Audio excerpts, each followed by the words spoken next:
Casting Couch Experience. Today we are going to be casting with Armando Casillas, Eric Amato, and Joseph Piasecki. Today we're going to be analyzing the text, Let America Be America Again, and Stupid America.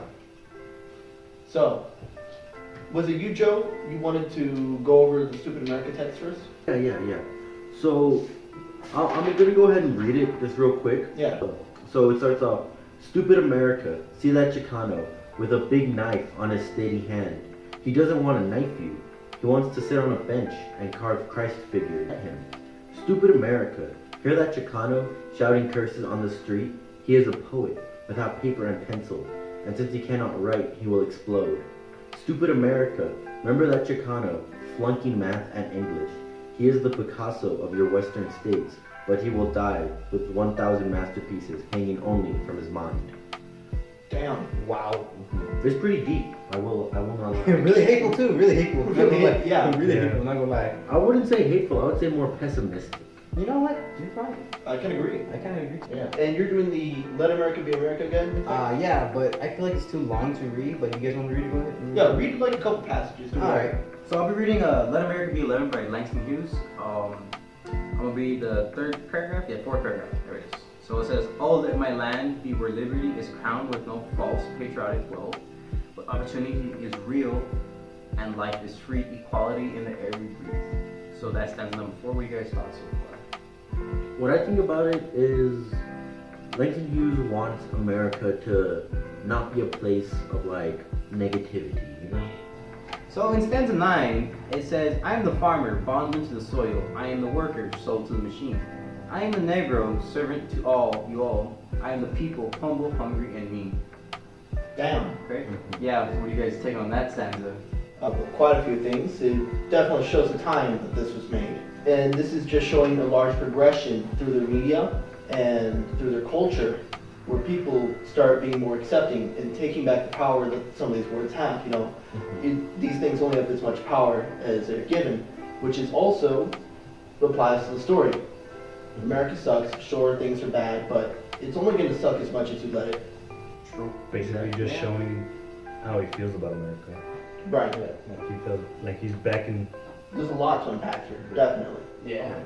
Almost like back in the I think that's the And then- main theme, overarching theme for the whole poem, yeah. is that really we have the power to make America what we want it to be. If we let it be, then it's going to stay the way that it is. True. Alright, I'll be reading one more stanza. I believe it's stanza 12. Stanza 12. My bad. It says, "Oh, let America be America again, the land that has never been yet, and yet must be, and the land where every man is free. The land that is mine, the poor man's, Indians, Negroes, me. Who made America, whose sweat and blood, whose faith and pain, whose hand and foundry, whose plow in the rain must bring back our mighty dream again." What do you think about that one? What I think it is Langston Hughes is essentially saying that America was built on the blood and the sweat and the tears of people beforehand, and it will continue to be modeled after that. It will continue to grow based on the hardships that people face and the work that they put into it. I disagree. I think part of that is halfway right. It's definitely talking about the blood, the sweat, the tears, and all the hard work that went into it. But now they're talking about how we're going to be able to progress without hatred. Things are going to be more even, things are better. He's hopeful for the future, not so much that it's going to be a continuation. Things are going to be better and things are going to progress faster, but it's not a continuation. Well, I do think that when it comes to Langston Hughes' perspective on being hopeful that America can change, I do think that it is a positive outlook. But at the same time, a lot of people who live in America are regrettably pretty self-centered. Because the poem "Stupid America" was written fairly recently, and it still covers pretty much the same topics about being ostracized by the community that you live in, and people always jumping to these negative conclusions when really there isn't a lot. Because if you look at it's short, but the first stanza even it says, he has that Chicano with a big knife. He doesn't want to knife you. He just wants to carve Christ with it. You know. So I think it's just the way people just like see you. You know what I mean? Right. Yeah. They see each other like. The external view versus the internal view. There you People go. assume that you're something when you're really not. You know? Yeah. Yeah, I completely understand. yeah, but I don't think that it will change anytime soon. And I guess like both of the articles were like written in different time eras. So we have Black Renaissance here, and then what do you think that one is? Or do you get that one? I would say it's probably pretty modern. Yeah, Like, I think it's modern or- text, right, guys? Yeah, it must have been written somewhere 60s, 70s is what I'm guessing. You find out. But now we've analyzed the text, we've put in our input of what we think about it. How does this reflect on our future and our generation, especially this generation? I believe that this next upcoming generation is either going to be the most influential, most important, or the most devastating. Yes. Not if we just don't do to our anything about country that. and communities, but like globally. Yeah, if we don't do anything about this, I mean, who's the influences the generation that's coming out? I mean, Exactly. If people don't start getting together and start, oh, you're black, I can't be with you, we're not getting anything fixed. It's Right. Well, I think that it's not just necessarily when it comes to just like with race and people's culture and such. Because one of the biggest things that I notice a lot being on the internet is that a lot of people are going at each other's necks off of the whole LGBTQ community. Mm. And it's not just people going after the LGBTQ community, but it's also them going after like normal people. Because I've seen videos of people from this community that attack other people just trying to mind their own business, you know. And it's a war on both fronts where one side doesn't want to accept the other side and their opinions. Because I've noticed I've seen it all throughout history and all throughout the time that we live in now. That's because we keep repeating it. I think it's just only We keep human, but repeating it. we gotta No. fix that human trait. Mm. Well, honestly, I just think that people should accept one's opinions, whether you think they're right or wrong. I'm gonna have to disagree again, because back then these issues were, important. These things mattered because people were being treated unjustly and improperly in actual issues that affected society were taking place. And I believe during the 1990s to the 2000s, there was a small point in time where things were like actually good. Things were getting better. Things were so good, in fact, that no one had anything to argue or fight about. Things were too good. And so then you start getting into all these manufactured issues. The Army used to have a saying, don't ask, don't tell. Now their whole entire thing is ask, tell, show everyone. Personally, I think that the power lies in the individual. The better person you are as an individual, the more you can help others. And I believe that's really reflected in Let America Be America Again. Yeah. Hell, even the name. It says, Let America Be America Again. He wants this freedom that has been talked about for so long, and he knows he'll probably never get to experience. It doesn't mean that you should try and shoot short, though. The saying, aim for the stars, land on the moon.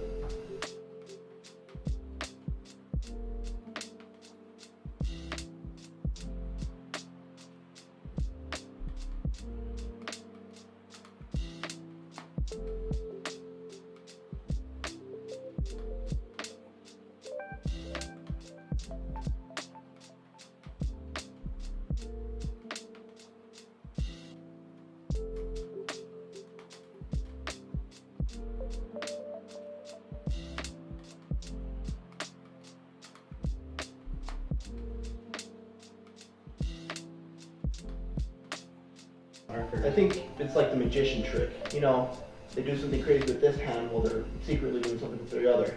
sleight of hand. Sleight of hand, exactly. And that's exactly what's happening. I think all these social political issues between the working classes arrived because people in the higher up areas are getting their pockets lined as we speak. They are taking control. Absolutely. Little by But little, people are too they're taking busy control. fighting among themselves about mediocrity. To figure out what And other people are things doing. that are so small and should not affect us at all. I mean, First world problems, pretty much. oh yeah. Basically. I mean, look at the whole inflation issue that's been happening. Oh my gosh, yes, we've had rampant, awful inflation, and yet people are still too worried. It's under Still the worry rug. about something else that's nothing like race issues and whatever you want to do. Not to mention COVID. Yes. No, I don't want to get into the COVID thing. We should probably get back on topic Yes. to the text. Oh Yeah. well, neat little fact. I just want to throw it out here. Go for it. Stupid America was actually written in 1969. 1969. Well, 69. Nice. Late. Nice. Everybody goes. I mean, hey. But I mean, it is still pretty accurate for the time when it was Still written. pretty modern. Absolutely. Being Not that so hard. I hard. mean, hey. I'm gonna search up when Let America Be America. Mhm. But I think it was still pretty. That one's 1930s. I think I know that for a fact. 1930s. Let America Be America? Yeah. Go ahead and search though. Go ahead and search. Yeah. During the Harlem Renaissance. That's what it's called. Calling it. Oh, the Harlem Ren. But I mean, I'm not wrong. But I do think, well, it's because I do think that in general, America has improved, especially when it comes to the treatment of black people and Mexican people. Absolutely. Especially since I think it was around the time. 1935, you were correct. Oh, halfway. I think around the time Still relevant. when Stupid America was written was when the whole Operation Wetback was happening. And yes, that is a real operation. That's what they called it. Can you fill us in? I'm actually not familiar with that. Well, it happened. I think it was when President Eisenhower was in office. Uh-oh. And he would round up a lot of Mexicans and just deport them. And not even just Mexicans, just anybody with brown skin. And it wouldn't just be dump them across the border, they'd often leave them in the desert and let them die. Holy And crap. drop them off in the middle of Central America. And you think that text is based off of that? Well, I don't think it's based off of Operation Wetback on its own, but I do think it is It based had off an influence on that poem. I think so. Yeah. and which- and the whole Stupid America. You know, now I think about it, he's sitting on the bench and he fears the man with the knife, but the knife he has that just so he can carve, crosses, pictures of Christ. I guess they're so afraid of each other that it's hard to unify. Things that Mexico's notorious for, unifying against governments so that they can then, I don't want to say have their way, but get what they need, get what they want, power to the people. I guess because back then it was basically Mexicans were just bad in a way. A lot of them were, and most of the people back then would believe anything. But it's not Pretty even. much. I wouldn't even say that it's just in general Mexicans being bad and being criminals. I think it's Because- anyone with other race besides, you know what I mean? Like any other ethnics or color. Well, it's Yeah. because a neat little piece of trivia is about the whole war on drugs when it first started. Oh, yeah. And I'm not sure how accurate it was. I found this out like a long time ago, a couple years ago. But I did find out that when Richard Nixon was in office, one of the points he used to get people on the war against drugs, especially towards like Mexicans, is that Mexicans use a lot of drugs. And they're bad people. They use a lot of drugs and Fear mongering. exactly. Fear mongering towards Mexicans is what prompts stereotypes like of those mentioned in the passage. You see that man with the knife, he wants to stab you. He doesn't You want see, that. well, that's what the people That's what think. people think think. that The people wants think that. that he's dangerous because of that knife. And people think that that person flunked in math, so he's dumb. He's not intuitive. He does not anything. Right. And that's where all that stuff stems from. It's from that political corruption that gets to people. And that goes with this thing of discrimination. Right. Just because you're a different color or different race doesn't mean you're good or bad at something. All right. Let's start working to wrap this up. What's the takeaway from Similarities. Let America Be America, Stupid America, and then the major takeaway, the major moral I piece? think some major takeaways from this is just to not discriminate people. You're supposed to learn who they are and how they act. I mean, there's not much you can take away from that. Absolutely. Oh yeah. Honestly, I think that opinions are one of the most important things that we have as people. And I'm not just saying as a whole society, but just as individuals. Right. Because it's our opinions who make us who we are. But when those opinions turn negative, then we become bad people. So as Well, long as we can that is keep true. those positive opinions and know that everyone else That's the just beauty. wants to have an easy life as well. That's the beauty of freedom of speech. I guess in what Let America Be America Again, it's just this taste for how it is, and just at the end of it, just hopeful to how he probably like would want it to be in the future. Yeah, exactly. And in Stupid America, I guess just the same distaste for America, but it's like talks about someone who was basically just what word was it? Just shunned by like just being called on like racism and stuff, Yeah. and how he is successful now in the future, basically. We're talking about someone who gets to successful in the future. I believe that I believe that that's really well said. You know, to try and just be hopeful for the future. Oh yeah. But hope will only get you so far. Yeah. I think it's more about common sense. Like if you know something's wrong, why do it? You know what I mean? Right. Like, why say But- something negative if you're gonna hurt someone's Also, feelings? also, you have those people that want chaos in the world. Yeah. Like people who want to do wrong because they want to, they like the feeling of how they make something. And then you have those people that want to do something about it, but sometimes they don't. But then also you have those people that do stuff about it, like politics, in a way. Well, honestly, I think the only way that America is going to change for the better is if we act on it. Because we could sit here on this couch day in, day out, discussing points, but it really won't change much. The thing that will really change America for the better is when we start voicing our own opinions and start really putting ourselves out there and make it change. I completely 100% agree. Because America is not the land. It's That's not not built on politics. America- It's built on the people. Right. America is the people. For the people. Exactly. Right. So I believe that the moral takeaway from this is let America be America. Just put your head down and work. You know, through thin and thick. Obviously, don't let yourself be a pushover, but do the best job you can with the tools available to you, and try and achieve better. Like I said earlier, shoot for the stars, and if you mess up, you'll land on the moon. And the moral takeaway from Stupid America is don't fear people because of the way they look.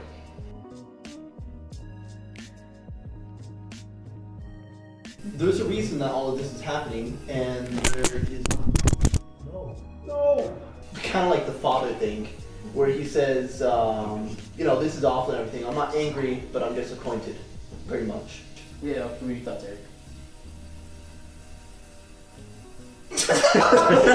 Shit, come on, Eric. Honestly, I've been paying attention to this more. Like I've been listening to it, but I've been paying attention to that more than everything else.